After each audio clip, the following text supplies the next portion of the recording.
Hello बच्चों, हम आपके हिंदी व्याकरण का 5वां पाठ कारक पढ़ रहे हैं।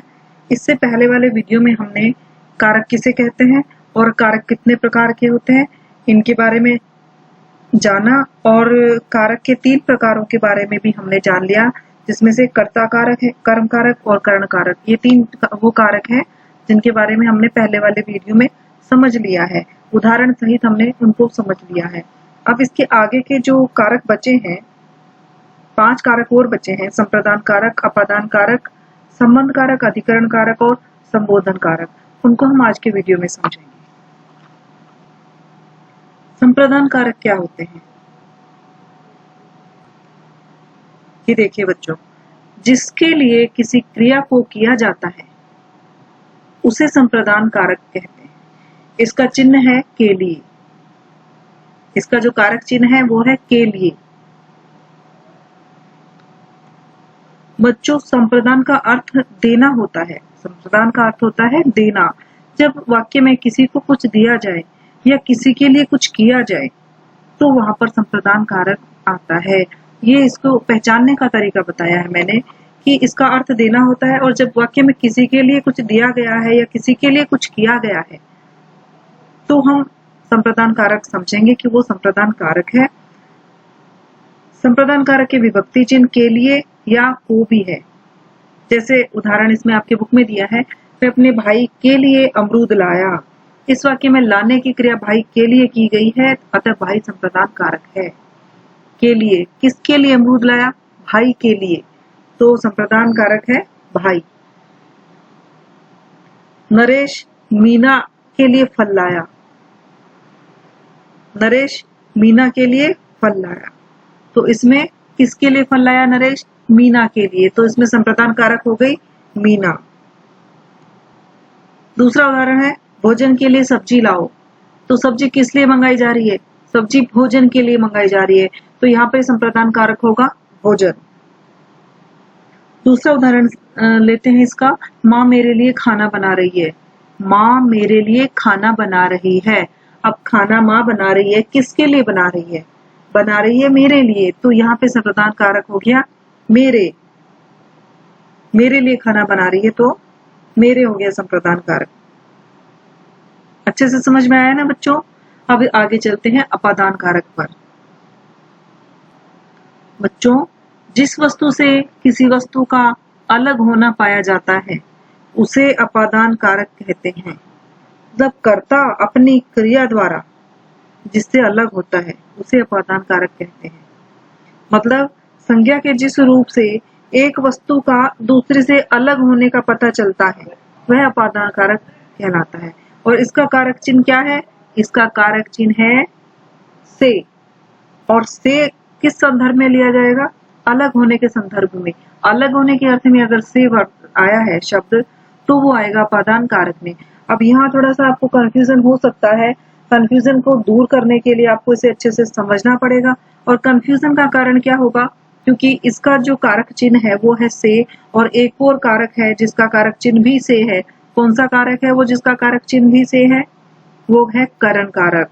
उसका कारक चिन्ह भी से और के द्वारा है, तो उसमें से के द्वारा है, मतलब किसके लिए, किसके द्वारा काम हो रहा है, किसके लिए काम हो रहा है, इसलिए उसमें से कारक चिन्ह लिया गया। लेकिन अपादान कारक में जो से लिया गया है कारक चिन्ह वो अलग होने की स्थिति में है।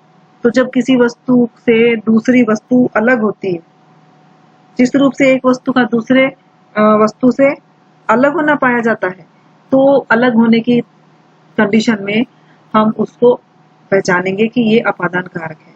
जैसे उदाहरण दिया है, पेड़ से फल गिरा। अब यहाँ फल जो है पेड़ से गिर के अलग हुआ है, तो अलग होने की कंडीशन आ गई, अलग होने की स्थिति दिख रही है इसमें। तो इस वाक्य में गिरने की क्रिया पेड़ से हुई है और गिरने पर फल पेड़ से अलग हो गया, अतः पेड़ अपादान कारक है। फल किससे अलग हुआ? फल पेड़ से अलग हुआ, तो इसमें कौन सा कारक है? इसमें अपादान कारक है। इसके और 2-3 उदाहरण हम लेते हैं जिससे आपको ये अच्छे से समझ में आ जाए। एक तो ये हो गया, दूसरा उदाहरण लेते हैं, बच्चा छत से गिरा। बच्चा छत से गिर पड़ा। अब बच्चा छत से गिर गया यानी छत से अलग हो गया बच्चा,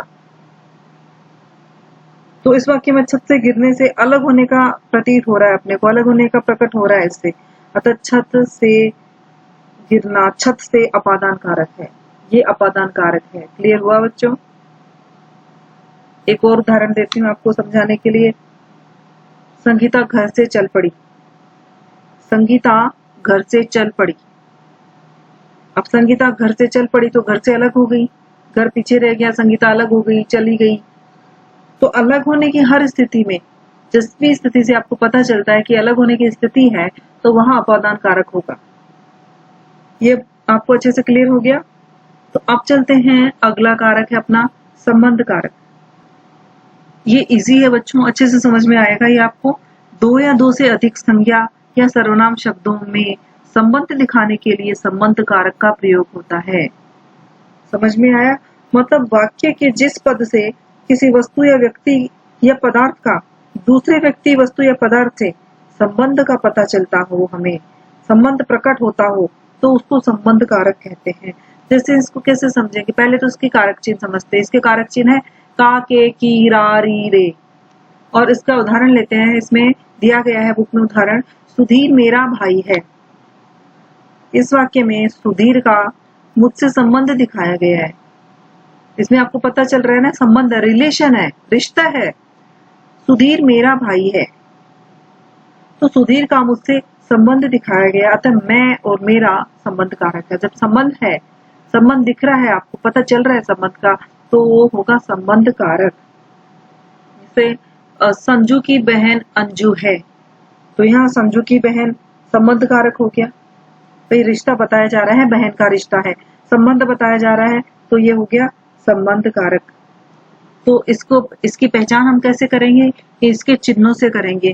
कौन सा कारक इसमें उपयोग में लिया गया है, कौन सा कारक इसमें उपस्थित है, इसका हम इसके कारक चिन्हों से पता करेंगे। तो संबंध कारक का हम पता करेंगे का, की, के या फिर रा, री, रे से। अब बच्चों ये का, की, के और रा, री, रे कहाँ आएंगे? तो एक तो संज्ञा शब्द होते हैं, उनके आगे तो का, की, के आएंगे, और सर्वनाम शब्द होते हैं, उनके आगे रा, री, रे आएंगे। जैसे सर्वनाम शब्द कौन से होते हैं?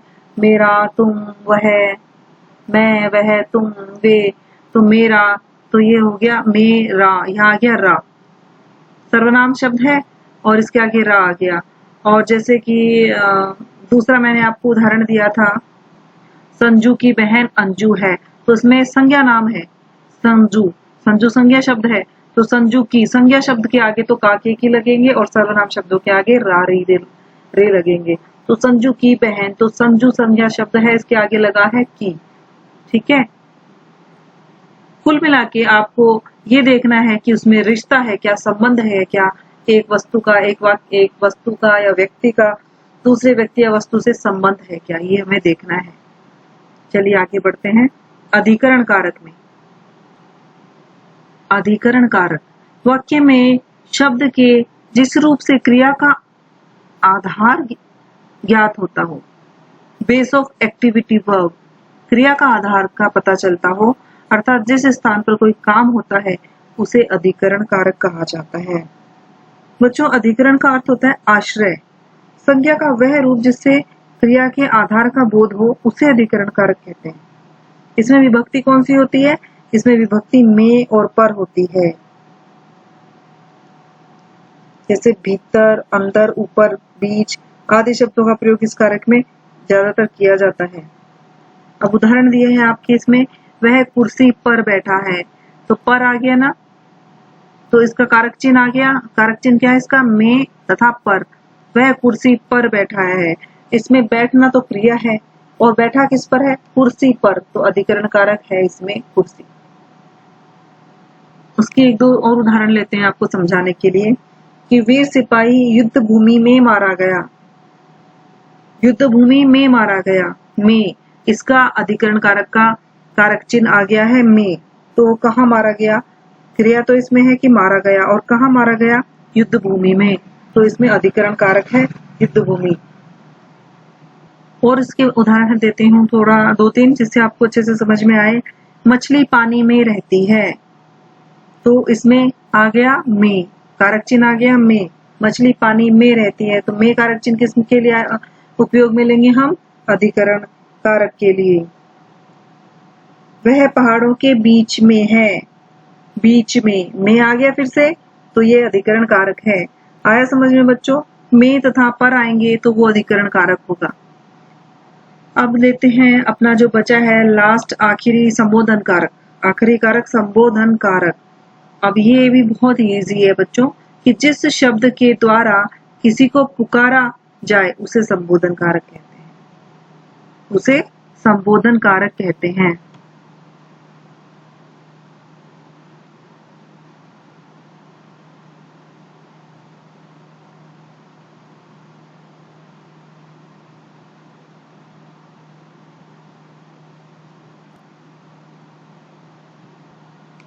जिससे किसी को बुलाने, पुकारने या बोलने का हमें पता चलता है, बोध होता है, तो वह संबोधन कारक कहलाता है। अच्छा, संबोधन कारक की पहचान करने के लिए एक्सक्लेमेशन मार्क लगाया जाता है। एक्सक्लेमेशन मार्क लगाया जाता है बच्चों। एक्सक्लेमेशन मार्क को हिंदी में विस्मयबोधक चिन्ह बोलते हैं। और ये देखो ऐसा होता है, एक लाइन और उसके नीचे डॉट लगा होता है, इसको एक्सक्लेमेशन मार्क बोलते हैं। इसमें ये मार्क लगाया जाता है, तो इससे अपनी इसकी आप पहचान कर सकते हो इसमें कि ये संबोधन कारक है। जैसे इसमें ये उदाहरण दिया है, अरे सोहन तुम यहाँ कब आए? तो अरे सोहन के बारे में एक्सक्लेमेशन मार्क लगा हुआ है, तो इस वाक्य में अरे सोहन संबोधन कारक है। ठीक है, और भी बहुत सारे उदाहरण है, जैसे हे राम ये क्या हो गया। अब ऐसे बोलते ना, हे राम ये क्या हो गया, तो उसमें हे राम के बाद एक्सक्लेमेशन मार्क होगा और ये संबोधन कारक होगा। संबोधित किया गया है, किसी को पुकारा गया है, किसी को बुलाया गया है। अरे भैया क्यों रो रहे हो, तो उसमें अरे भैया के आगे आएगा विस्मयबोधक चिन्ह और ये हो जाएगा संबोधन कारक। अरे दिव्यांशी यहाँ आओ, तो इसमें दिव्यांशी के बाद हम लेंगे विस्मयबोधक चिन्ह और ये हो जाएगा संबोधन कारक। किसी का भी नाम लेके हम जब बुला रहेंगे, किसी शब्द के द्वारा किसी को पुकारा जाए, कैसे भी, जैसे कुछ भी, जैसे अरे सोहन तुम यहाँ कब आए, हे राम, अरे भैया, अरे दिव्यांशी, तो जब भी किसी को पुकारा जाएगा, बुलाया जाएगा, तो वो हो जाएगा संबोधन कारक। आया, अच्छे से समझ में आया बच्चों? तो आज आपका ये कारक का पाठ पूरा हो गया है। अच्छे से आपको समझ में आ गया होगा। और अब इसको समझ तो आपने लिया, लेकिन आपको इसके जो कारक चिन्ह है वो बिल्कुल अच्छे से लर्न करने होंगे। एक स्पीड में आप बोल सको बिना रुके। कर्ता ने कर्म को कर्ण से संप्रदान के लिए पदान से अलग संबंध का के की अधिकरण में पर संबोधन हेयरी, ऐसे बिल्कुल एकदम से आपके दिमाग में फिट होना चाहिए और आप कभी ना भूलें। ऐसे आपको लर्न करना है और मैंने अच्छे से पूरा आपको समझा दिया है। फिर आपको जब सेंटेंसेस मिलेंगे, वाक्य मिलेंगे, तो इन वाक्यों में से आपको छांटनी करनी है कि ये वाक्य में कौन सा कारक प्रयोग किया गया है।